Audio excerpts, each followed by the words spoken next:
This is episode 38 of Pinnacle FC. Gareth Wheeler alongside the one, the only Jake Osgathorpe at Jake Oz. The extra Zs are for the buzz that this podcast creates. It's not like the snooping type of thing, but we want to have the effect on you this week of helping you make the right and proper plays when it comes to betting across European football's top leagues. We've been at this all season. Mid-April now, we're coming to the end of really domestic football across Europe. Some leagues have more to play for than others, and we'll decipher what that means for the markets and your betting for this upcoming weekend. How's the week, Jake? Have people been riding that high about Rory's win at the Masters where you are? Because I feel like everyone is still obsessing about what took place over the weekend over here. Yeah, you know what? It actually passed pretty quickly. I don't know if it was because over here it was like middle of the night when it finished, so everyone was knackered on the Monday anyway. But yeah, just obviously social media is still going crazy, all the comps and stuff like that. But yeah, pretty remarkable weekend. I mean, unbelievable final round. Much better than the football that was on Sunday. I'll give it that. No kidding. Sunday wasn't a great day, but we'll venture forward from there. Let's get into it this weekend. I'm wondering what your picks and plays may be. All markets that we use are courtesy of Pinnacle. Bet smart, bet Pinnacle. I got on my hoodie right here. There you go. If you're watching this on YouTube. If you are watching on YouTube, hit the like button, please, and subscribe to this podcast. If you're listening to it elsewhere, be it Spotify or wherever you're listening to your podcast, make sure you add a subscribe as well and get involved in the comment section as well. We always love to see what you have to say about our picks and your very own plays each and every weekend. Let's start off in the Premier League. Kind of status quo. There's a really good race for Champions League spots, which is the top 5 in the Premier League. Liverpool are going to win it. 3 teams that are at the bottom, they're going down. What are you looking at this weekend in terms of Premier League action or plays, Jake? There wasn't too much that jumped off the board, to be honest. I mean, I started with the Everton game against Man City because I just thought that Everton plus half a goal at minus 111 is just begging to be backed. I think.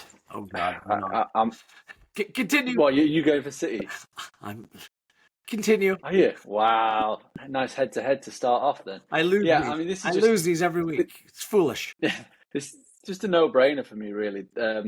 Everton, obviously, they're playing the final ever season at the Goodison Park. They're going to want to go out unbeaten. They're currently 6 unbeaten in the league. They've only lost once at home under David Moyes. They've seen off, admittedly, poor Spurs side. They've held Liverpool, held United. Should have won that game. They were 2 up and held Arsenal. And all the underlying data points towards them being closer to a top 7 team than where they currently are in the table. So a lot to like about Everton, obviously fresh off the back of a very, very late winner at Nottingham Forest, the team that currently sit 3rd in the table. Well, for how much longer remains to be seen, with Newcastle 4-0 up against Crystal Palace as we speak. And then you got Man City, who, they were really good against Crystal Palace. And as we said at the time of recording, Newcastle are doing a number on Palace as well. So is that result actually as good as what we would think? Not too sure. And it's just away from home. I just think they've had so many struggles, especially against teams that are set up similar way to Everton, kind of sit deep, happy to play in the transition. And ultimately, I just thought that the prices were a little bit too short, and a little bit too reactive to what we saw last week as opposed to the week before, where City were useless at Man United. They were absolutely atrocious at Man United. They had one good game against Palace, and all of a sudden everyone's back on the bandwagon. I'm not too sure if I'm climbing aboard. As I said, 0-0 at Man United. They lost 1-0 to Forest as well, a similar opponent to Everton, I would say. Away from home in general, just been really, really struggling. Not won a lot of football matches recently away from home. Just 4 wins in the last 10, 5 wins in the last 15, 5 wins in the last 20, actually, away from home. So, it takes a brave man to get on City at that kind of price, which it seems as though you are. It's not an official play, but that was the direction I'm going. If you can give me Man City against Everton at even money, which is coming off right now, to just go out and win the game, it's very difficult to resist. It just is. It wasn't that they beat Crystal Palace last week. It was how. They went down 2 goals, and they showed a little something McAtee, O'Reilly's playing some of the kids. There was more legs in the team. It was more vibrant. It was more convincing for me.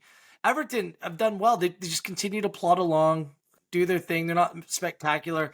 They've drawn a lot of games at home, and that in the back of my mind to your Everton play, it sticks there. Like who did they draw at home in recent weeks? Man United. They drew Liverpool 2-2. It's a derby game. There's a sending off both ways. Just I just don't think they've been great. And I think City still has the ability to do something special here and there. City haven't lost to Everton in 16 games, 16 times. Like Everton hates playing Man City. Perhaps they go out on a high at Goodison, but I don't care if they're playing at Goodison in the McDonald's parking lot. It's very difficult for me not to back City at this kind of price. That's all I was going to say. I do not want to make this an official head-to-head, by the way. But you know what I'm getting at here? Like, on the balance of it, and even the underlying data, you mentioned Everton's being one of the top sides. City's underlying data over the last 10 games is better than Everton. It's not by a lot, but as it should be. It's still. I'm just saying that I'm not willing to completely discount what I saw last week. That's all I have on that one. Anything else in the Prem this weekend? There wasn't anything on Saturday that appealed. Can I raise one on Saturday? And I'm not sure if you agree with me on this. I know that Brighton have had some injuries over recent times. Matoma might be a question. They play at Brentford this weekend. The total set for 3 in this game at -101. Rather than playing the total, I'm looking at the team totals. Brentford +108 and Brighton +114. I think both of those numbers are playable. I haven't really landed on which one I prefer. I'm going to wait a little bit more to kick off. But rather than going with the team total, I'll be making a play and picking a side in terms of the total. I think this game sets up pretty well for some goals in this game. Van Heck comes back in for Brighton this weekend. I need to kind of see who's going to be playing for them because it kind of lean to maybe the Brighton side of things, but I'm not sure how you feel about that. That's really the only match on Saturday that piqued my interest. Yeah, I won't be surprised if this was a little bit crazy with goals, but it's just a weird quirk of Brentford that they've gone under at home in 7 of the last 9, which is very, very bizarre. And yeah, I'm one to stay well away from Brighton. I never seem to be able to get them right. They obviously have hot patches in the season, and they're currently in the middle of a cold patch. But knowing my luck, I'll back against them, and they'll go and put up a good performance against Brentford to get a win. So yeah, I just left this one alone. I was tempted with a bet in the Villa-Newcastle game. As you know, I've been riding the Villa train hard. They landed the home win for me last night as well against PSG in the second leg. But Newcastle are just on an absolute tear at the moment. And the way in which they're scoring goals, I was definitely looking towards the over because I think probably the importance of this game can't be understated. As it stands, I think we can pretty much confirm Newcastle have beaten Crystal Palace. They're 4-0 up. They're third in the table, 59 points. Villa 54 points, so they're 5 points back. It's a massive game for both. With both have got a great chance of finishing in that top 5. So I think it could get really open. If there's an early goal, it could go a bit end to end. So the goal line at over 3 did pique my interest, but similarly, not enough to pull the trigger. Newcastle over a goal and a half in that game's at +130 on Pinnacle, which I'm kind of getting more on side with you on Aston Villa, but more so from an attacking perspective than a defensive side of things. So Newcastle, you're right. The way they're playing right now, +130 is a bettable range for me. That's it. On Sunday, I circled 2 games. Me too. West London Derby looks to be one that we might be aligned on. The total set for 2.75. Typically in this fixture, there's been goals, but you've documented the way that Maresca plays. Fulham, even Monday night against Bournemouth, they're lacking maybe the tempo, the quicker. I don't know if they've become a little bit tired as the season's gone on, but they don't look like that same team that would just run through teams earlier in the season. They just look a different outfit for me. So I'll be playing the under in that game. I'm just taking a straight Fulham win. Wow. I don't think there's any need to mess around. Not just because Fulham's results have gone win, loss, win, loss, win, loss, win, loss that would be a little bit too much simple analysis. But their record against top sides in the division is absolutely fantastic. They played all four of the current top four. They've won 3, drawn 1. And across all home and away matches against the current top 6, they've won 6, drawn 2, lost 2, which is pretty remarkable. And it just highlights that if they actually could put away the lesser teams, they would be banging the mix for European football. And yeah, I think that, like you said, they've been inconsistent, Fulham, but I feel like they've been saving themselves for certain games. As daft as that sounds. And this is one?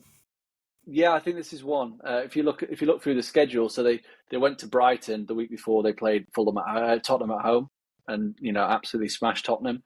They went to Arsenal in a midweek game before playing Liverpool at home, a fairly big game, and then obviously Monday Night Football against Bournemouth, and then play a massive derby against Chelsea, which has they've never done the league double over Chelsea ever in their history, and they've got the chance to do it this weekend. So I wouldn't be at all surprised if they just held something back on Monday. I'm gonna back history on this one. So yeah, I think it has draw written all over it. And that I've not even touched on Chelsea either, who have been absolutely miserable away from home since mid-December. They've won 0 out of 8 away games, scored 3 times in those 8 away league games, lost 5, which is absolutely horrific. And I think the last thing they'll be wanting is, given their current form, the state of the table, is a trip to a very, very tricky local rival. Okay. What's your other potential play that you're looking at on Sunday? I mean, I don't think it's massively rocket science that when you get in a Manchester United opponent plus half a goal on the handicap, you just back it, even if that opponent is Wolves. And bizarrely, Wolves have been fighting relegation all season, but they've won 4 in a row. And if they win this game, they go level on points with Man United, which is, bit mental, really. They've won all 4 matches against bottom 7 teams. United fall into that category as well. It reintroduced Cunha to the mix as well. Scored last week, yeah. Who's back in, came on and scored, didn't he? And United have just been poor at home, full stop. 2 wins in 9 home league games, both against the bottom 3 teams. And overall, they've won just 3 of 10 at home in the league under Amorim. And like I said, Southampton, Ipswich teams, they beat Everton in the first home game under Amorim, and that was obviously under Dyche. So not an awful lot to like. And you factor in United coming off the back of a big Europa League clash on Thursday, they'll probably be spent as they were last week. I kind of like the over in that game, to be honest with you. It's set at 2.5, more so because Wolves are a much better attacking side, but they're not a great defensive side. Both teams to score have played in 6 of 7 of Wolves' last games. United did score last week, and despite my strong lean that they wouldn't, because they do still have players. Like Bruno Fernandes is playing that game on the weekend. He's going to play every game as long as he is fit. I don't trust you. I trust the United's goalkeeper for obvious reasons. When I look at these 2 teams, I think it'll look more like the game last season where it was 4-3 at the Molineux than anything else. United just need to play to win. They're not going to be playing safe in this game. They're 13th, 14th in the table here. So yeah, it's not backed by all the data like I typically would do. It's just watching these 2 teams play. It just 2.5's too low, seems to me. So minus 102. I'll take a punt on it. So that's it. I don't really like the Premier League fixture list, to be honest with you, this weekend. There wasn't too much there. Anything else for you, or is that it? It's a boring week from us in the Premier League. Usually we go 20 minutes breaking down every game. It's just this weekend, there's not much for me. And it's very difficult with some of these teams that are already relegated or playing for nothing, or I don't know. It's a little bit awkward right now, at least for this week. And we'll see what things look like next week. In La Liga, anything that catches your eye? Only one game. It's actually the Monday night match between Girona and Betis, and I'll happily back Betis plus 0 on the Asian handicap, minus 120. Girona have fallen like a stone. They're really struggling. Last 8 games, overall in the last 7, they've won 4, drawn 1, lost 2. No, sorry, I'm getting my stats mixed up here. Girona, winless in 9, lost 6 of those, now 5 points above the drop, so they are looking over their shoulder. At home, they've lost 4 of the last 8, won twice, but both came against teams currently in the bottom 3. Betis have been very, very good recently, full stop, but especially away from home, won 4 of the last 7. And prior to the defeat to Villarreal last time, they were unbeaten in 7 league games overall, including games against Madrid and Barcelona. So Betis are a team pushing for Europe from the league front as well as actually in the Conference League. I think the fact this is a Monday game helps them out as well. It gives them an extra day's rest from that Thursday night clash. Just the way in which the table's set up right now, they're not guaranteed top 6. It's close. I mean, the 5 points they are clear of Celta Vigo with 7 games to go, but they're only 3 points off 5th, and they'll be trying to do anything they can really just to cement that in the top 6. So, yeah, the way in which Girona are playing and their data is very poor as well, and the way in which Betis are going, there seems to be 2 teams in the opposite direction. So if you give me the better team, 0 on the handicap, I'm going to be taking that. Okay. I'm looking at the Friday night fixture between Espanyol and Getafe. The total, when I see totals like this, it's not an automatic play, but this one is. Over a goal and 3/4 at -115. Look, the data's actually got a little bit better, especially for Getafe in terms of expected goals and expected goals against. Their games have been much more high scoring. Same a little bit when it comes to Espanyol, but if you just look at the totals, like Espanyol have played games with two goals or more in 8 of their last 10 overall, and Getafe have gone over 2.5 in 5 of 5, and they've gone 2 goals or more in 8 of their last 10. So, it's just the basic trend that they've been going on in La Liga. You have to go back to like February for the last time that or early March, the last time that one of these teams played in a game where it featured less than 2 goals. So we'll roll with that just because that number's so low. I like Mallorca to win at home against Leganés. Mallorca's playing some decent enough football. They've had for Mallorca, they've had an okay season. 3 wins and no loss in their last 4 when they play Leganés. This is more against Leganés than pro Mallorca, although Mallorca came away with a win thanks to Canadian Kyle Aaron last week. Leganés, no wins in 5, no clean sheet in 5, 4 straight away losses heading into this one as well. They're 1-2-7 in their last 10, and they're the 3rd worst expected point total over that span as well. So I'm backing a good, not great side that's hard to beat at home. A game like this has a 1-0 written all over it. I'm going to back Mallorca. And my final play, we called it for the Monday night this past week, Atlético Madrid to win by multiple goals against Real Valladolid, the worst team in La Liga. Las Palmas isn't much better. They're really struggling. Las Palmas are playing Atlético Madrid at home, but the spread is set at 1.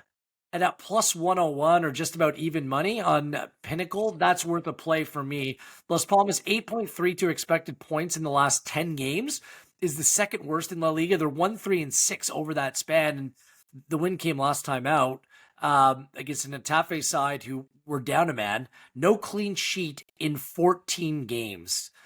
Meanwhile, Atleti, they're playing catch up here, but their attacking football is really good. They had a 4.06 XG in that game on Monday night, and they scored 4 goals in the process. So the fixtures line up really well for them to at least try to push Barcelona, Real Madrid without Kylian Mbappe next weekend.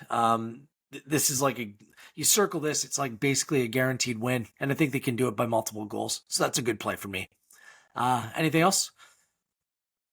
Nope, just that one for me. Okay. In Serie A this weekend. Yeah, I thought this was a hard slate as well.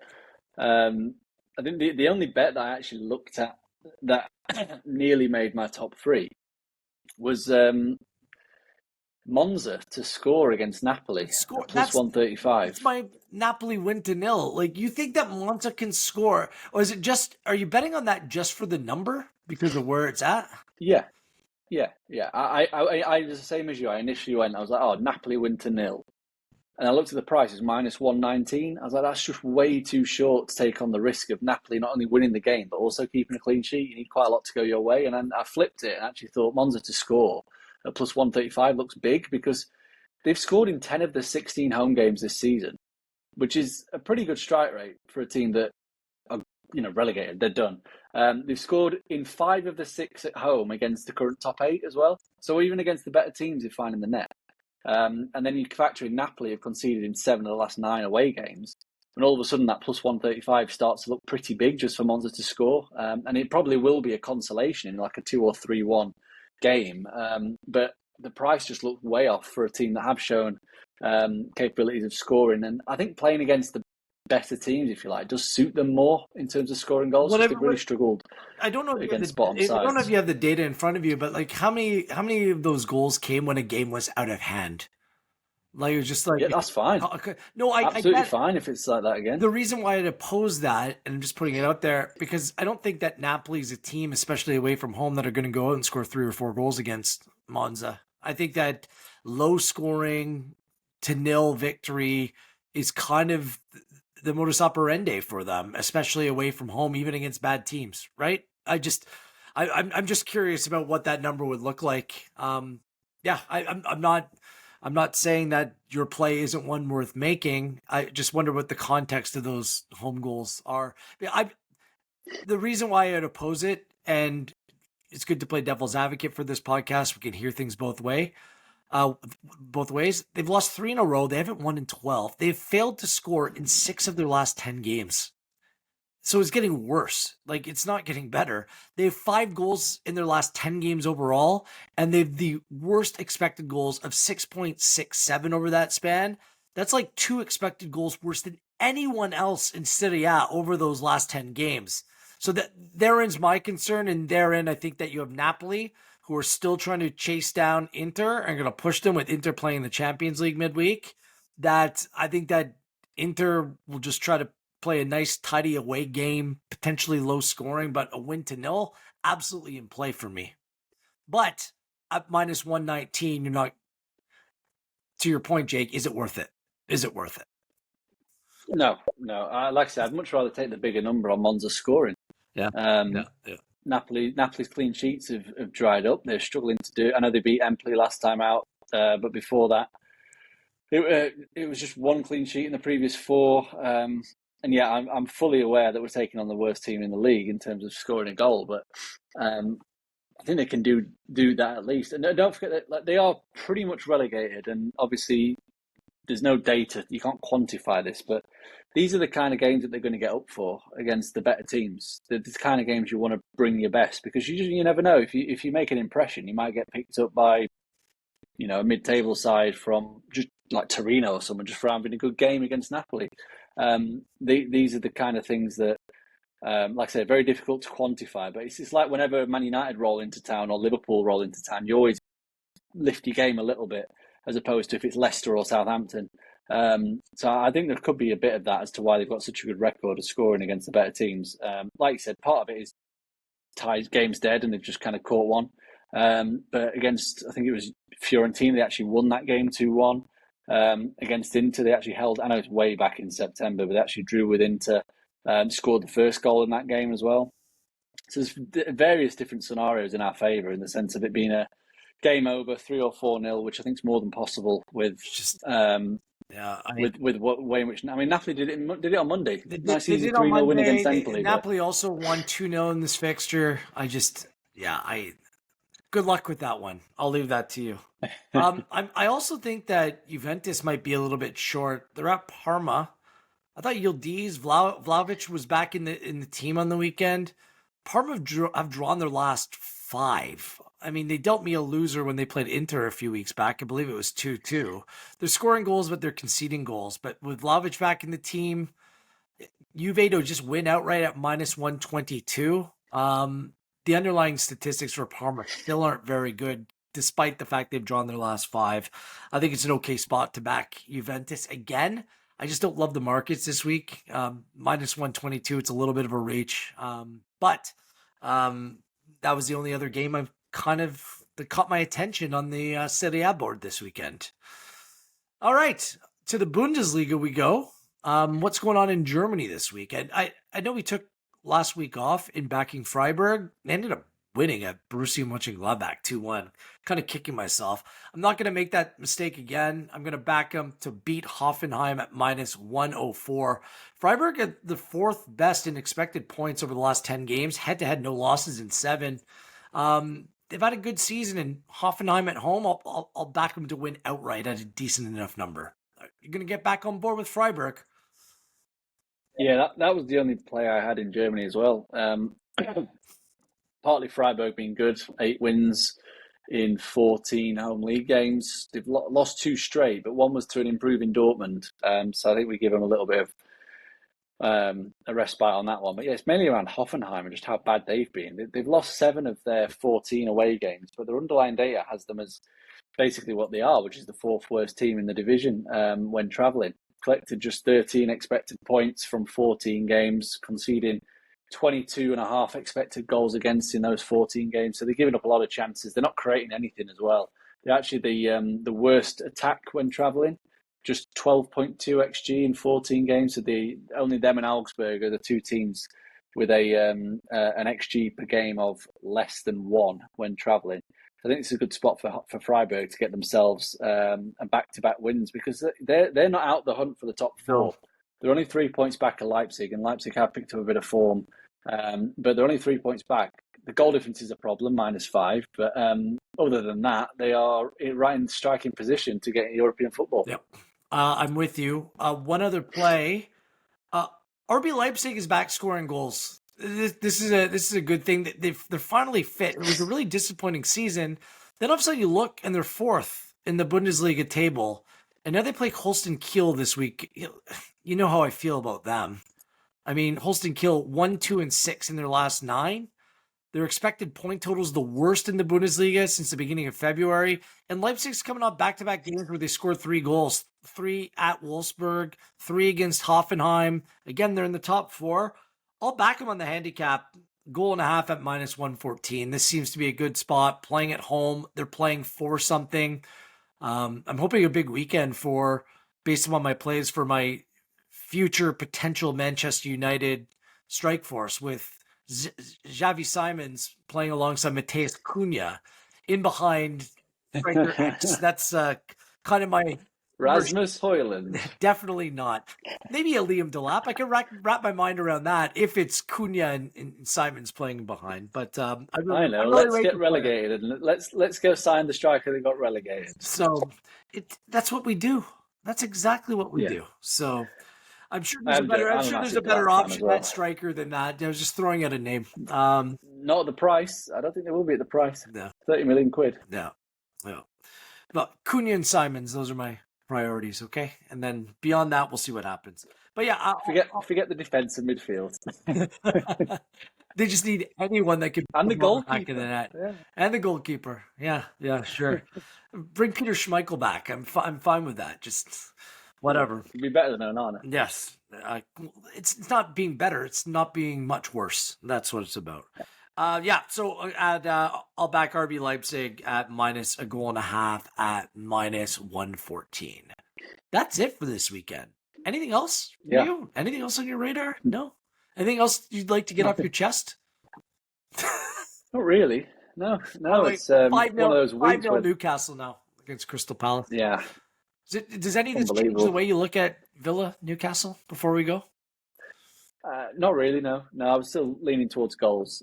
Initially was leaning towards Villa on the handicap, but I don't know. They've obviously had an extra day's rest in Newcastle. Newcastle don't have to travel. Villa don't have to travel, but Newcastle are on such a tear at the minute. Both teams in massively impressive form, so don't want to oppose either, really. So yeah, just goals probably the way. This is a rare week when we're doing our best bets. Like, generally I'm picking from 5 or 6 games that I really like. I got 2, and then I'm going to throw in a third one. So, third place, bet at your own risk. Okay, here we go. Who are your top 3? What are your top 3 plays this weekend, Jake? Fulham to beat Chelsea at plus 190. Wolves plus half a goal against United at minus 116. And Girona plus 0 on the Asian handicap at minus 120. I should just put City in there, shouldn't I? The way we started this podcast. My top play is Atletico Madrid -1 away at Las Palmas at +101. Freiburg coming in at number 2 at -104 to win outright against Hoffenheim. And let's stay in La Liga. Let's back Mallorca to win at -116 over a really poor Ligan side. Again, hit the like button, subscribe. I'm sure we'll be more enthusiastic about our plays next week. Like, I feel like 37 episodes, boom, boom, coming in guns a-blazing. This week, a little bit more, reserved, which is okay. I think the slate's got to do with it as well. We're at the stage of the season where you know what everyone is, and you know what you've got rubbish teams playing good teams in the league, for example, and the handicaps just look massive, and you don't really want to get involved in them. Like Ipswich are playing Arsenal, Leicester playing Liverpool. I've no idea who Southampton, West Ham, I think. West Ham are like really, really short. I considered West Ham goals. It's just their attack has been so mundane and the managerial change. It's just there's been a lot of variables that went into it this week. But oftentimes the no play is the best play. And yeah, that's about it. Good stuff. We'll do this again next week, and we'll have a more clear picture. We're recording this podcast on Wednesday night, where Jake is Wednesday afternoon. We'll know who the Final Four are for the Champions League. So a lot to look ahead to. And I should say the Final Four for the Europa League as well. Come on, United. There's always hope. As long as there's a game, there's always hope. Thank you for joining us. He's Jake. I'm Wheels. And this has been episode 38 of Pinnacle FC.